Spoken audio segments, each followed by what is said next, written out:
Hi friends, how are you? And welcome to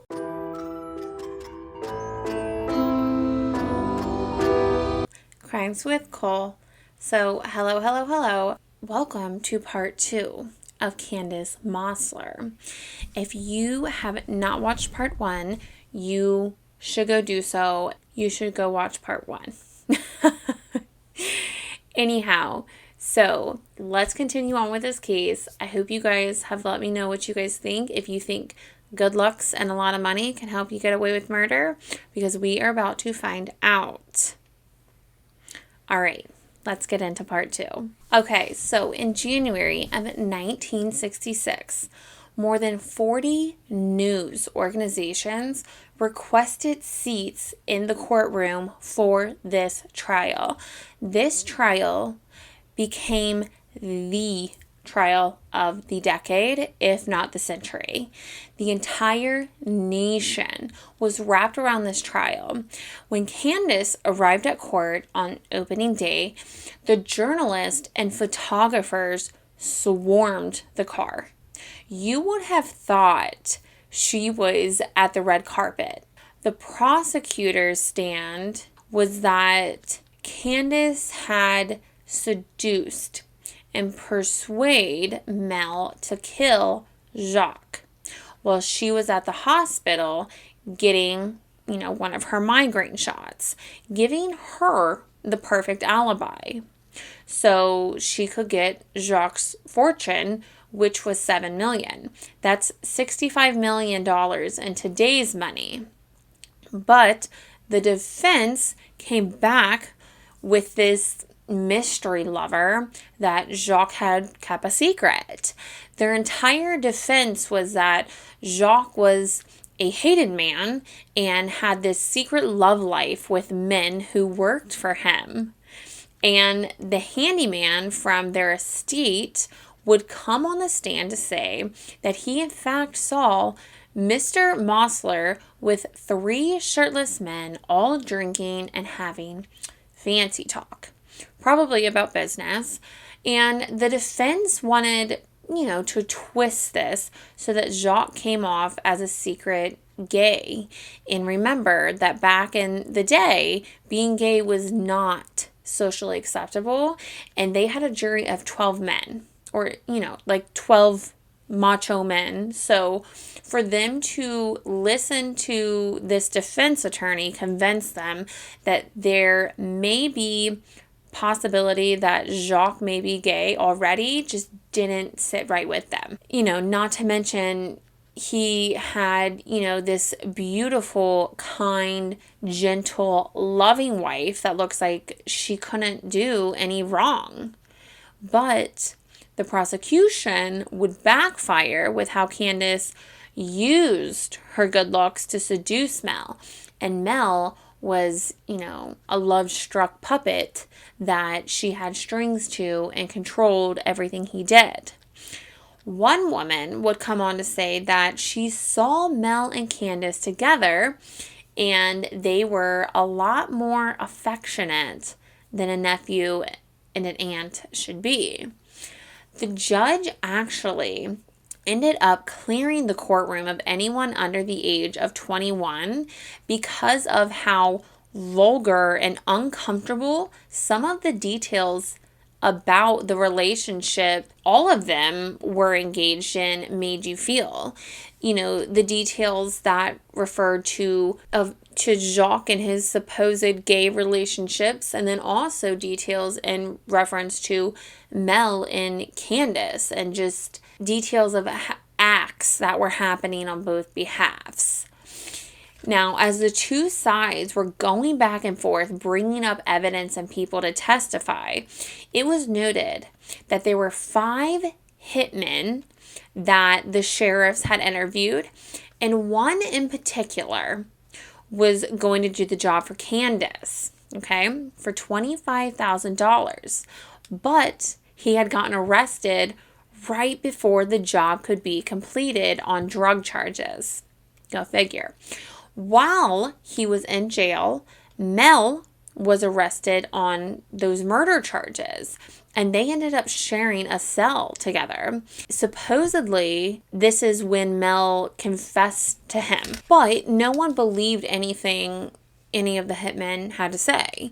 They brushed it off and said they were, just shameless men, and, they didn't care. They didn't listen to 2 cents. As the two sides set out to give their closing arguments, the defense, while projecting Mel and Candace's innocence, started to point the blame at the sheriff's office, claiming that they had no evidence. In fact, made an under-the-table deal with Jacques' 4 daughters from his first marriage, offering them money to testify against Candace. Now, the defense's closing argument was 5 hours long, with 3 intermissions. It's really long. That's a really long closing argument. And it took the jury 3 days to deliberate. They came back with the verdict of not guilty. The two had an overwhelming amount of joy and relief. I could only imagine. I would too if I was charged with capital murder. Candace even went out in the back hallway and kissed all 12 of those jurors on the cheek, thanking them for the ability to stay with her children. Because remember, she had adopted those 4 babies because their father had, killed their mother, and she just couldn't stand the thought of them now losing their adoptive father and then possibly losing their adoptive mother. And, the people, they lined the sidewalks outside of the courthouse, cheering, shouting, "We love you, Candace." I mean, the women looked up to her. They felt she had beat the system. The corrupt judicial system trying to take a loving mother away from her children that had just lost their father. Now, 10 days later, a book was released about Candace, and it was shipped all across the country, stocking the shelves of bookstores. And a New York film company wanted to make a movie about Candace and, the trial and the situation, but she didn't want all that. She just wanted to go back home to Houston with her kids and be left alone. Now, when she got back home, she had built a 8-foot stone wall around her property because people kept driving past her house to get a glimpse of her. I mean, tour buses out-of-towners would drive past her house to try and, get a sneak peek. She was just a phenomenon. But the people of River Oak felt different. All of her neighbors, all of those social light women, they all felt differently. They felt that she was a murderer and a dirty, nasty person who slept with her nephew. She was an embarrassment. I mean, they refused to invite her to any parties or events. And remember, she was like one of the top socialites before all of this had happened. I mean, people were coming to her parties just to say they got to go. But Candace wasn't going anywhere. And she, in fact, stepped up and took over her husband's place and his businesses and started attending the monthly meetings that were held. She turned into quite the business woman. She ended up purchasing apartment buildings, office buildings, oil and gas wells. Founded a music company to publish and promote the love songs that she had been writing secretly for years. And in October of 1967, she arrived to a Houston benefit concert with Mel, of course. This concert supported Martin Luther King Jr.'s Southern Christian Leadership Conference. And a majority of the people attending were Black. But Candace proudly attended, in fact, posing with Martin Luther King Jr. himself, and wrote a large check to the organization. The press was still obsessed with Candace and got even more excited when Mel was around. On one trip to Switzerland, Mel supposedly bought Candace an engagement ring, but Candace denies all rumors or speculations of that. Now, Mel was a commercial property developer, and a pretty good one at that. He ended up finding a broker who he grew fond of because never once did the broker ask Mel about Jacques. That sat well with Mel because remember, that murder trial was nationwide news. But the broker never spoke about it to him. Mel wanted to move out and away and do his own thing from Candace. He was ready to spread his own wings. You know, he was getting sick of her, but he knew a side of Candace that no one else did. And he knew that Candace had a fiery temper and unpredictable actions. Candace didn't know that Mel had, a little fling on the side. And one time, she grew suspicious of this and yelled about it in front of her own children, right? And how awkward is it? Like, why would mom care if her nephew, if our cousin has a girlfriend, Mm-hmm. She even got mad at him once and tried to have him arrested, but the police refused because there were no marks, even the slightest red mark on her. But she claimed that, Mel had hit her. She hired a private detective to follow Mel around because she needed to know his whereabouts at all times. She was obsessive, possessive even, when it came to Mel. She would even randomly pop up on job sites to see if he was there. Now, one night, Mel and Candace got into a fight. Mel went into the bathroom and shut and locked the door behind him. Candace went into the nightstand, grabbed her .45 pistol, and shot the door 3 times. Had Mel been in front of the door, he would have been killed. Now, the two finally went their separate ways, and Mel became the new Hugh Hefner with this, irresistible look and personality. I mean, he was charming all the ladies every chance he got. Now, as for Candace, she continued to live her lavish life. And as for her love life, though, she had a few flings, here and there with some men she had knew. She ended up getting married, though, to a man named Barnett Garrison in 1971. He was a self-employed electrical contractor and owned, a few nightclubs. But her jealous streak came out when she realized that her 32-year-old husband, that was as fine as old wine, enjoyed checking in on his nightclubs that happened to have go-go dancers. One night, the nightclub closed and mysteriously burned to the ground. The fire department swears it was Candace, but doesn't have any evidence to back up that claim.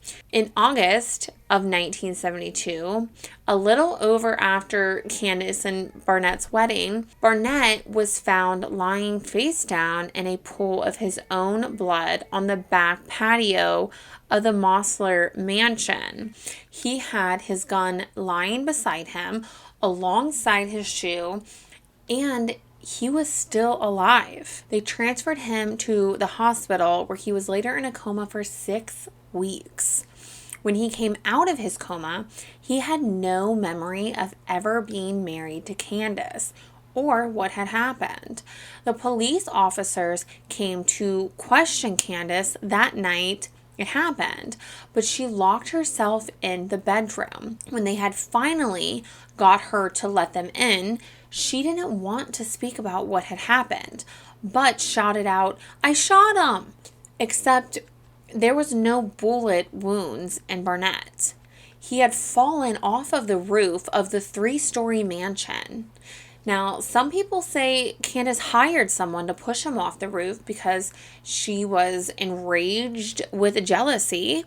Others say that she had her two cousins come up from Georgia to rough him up and teach him a lesson. And then, they threw him off the roof. Either way, his fall was ruled accidental. And Barnett ended up leaving the hospital with his mother and was in her care.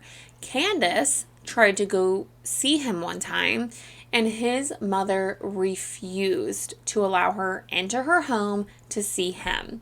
The couple ended up divorcing because Candace said she just knew the relationship would not last. Candace was back at living her life just 4 months after her divorce, dating some of the most prominent men in the area at the time.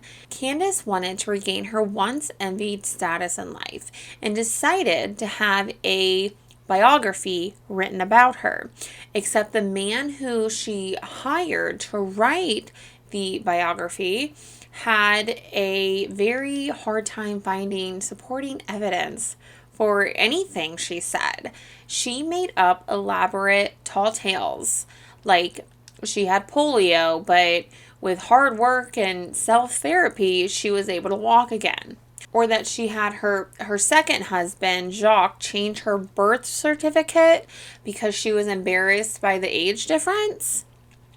Candace's own sons had a lawsuit against her in 1973 because Candace had taken money from their trust, supposedly, and told them that she would give it back if, and only if, they were to quit school and come back to the mansion and work for her. Life at the Mossler mansion was all but a fairy tale, and it later came out. In 1975, Candace had altered her will, leaving everything to only 2 of her children. She started spiraling out of control. She would say one day she wants to buy a football team, and the next move out of the state and buy some extravagant business. Candace she was becoming erratic. Candace decided to throw one last party at the mansion for Mark Goodman, a writer for Esquire. Now, at this party, she had the spotlight on her to mesmerize Mr. Goodman, telling him her life story the way she wanted it to be told. She even went as far to say that the police had set her up and tortured her to get her to confess to Jacques' murder, but she was innocent. Now, 3 months after this article was published, Candace had flew to Miami and called the doctor to give her an injection for her god-awful migraines that she had been getting regularly at this point. The doctor came to her Miami apartment and gave her 2 injections, Demerol, which is a painkiller, and Phenyrin, a sedative, probably to help her fall asleep and, sleep it off. In the morning, her secretary had found her lying face down in her bed. The doctor that gave her those injections was unaware that Candace already had ingested a medication called Placido, which helps insomnia. And all the medications combined ended up killing her. Candace ended up dying at the age of 62 and was buried next to Jacques in Arlington National Cemetery. She said he was the man she ultimately loved and wanted to spend eternity with him. And that's what she planned to do. No more than 50 people came to Candace's funeral. 50. Out of all of the parties she threw, all the organizations she consistently donated to, no more than 50 people came.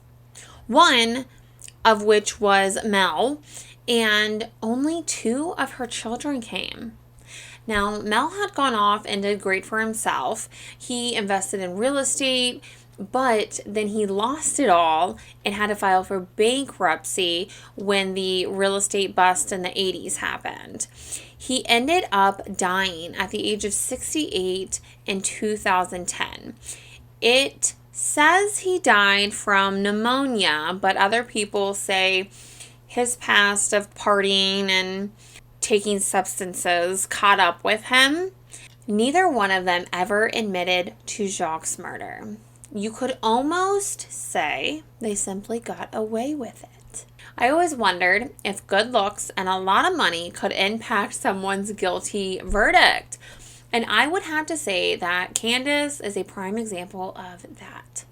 I also think Candace is a prime example of just how filtered someone can make their lives seem. I feel a lot of times nowadays we get on social media and we see what people want us to see.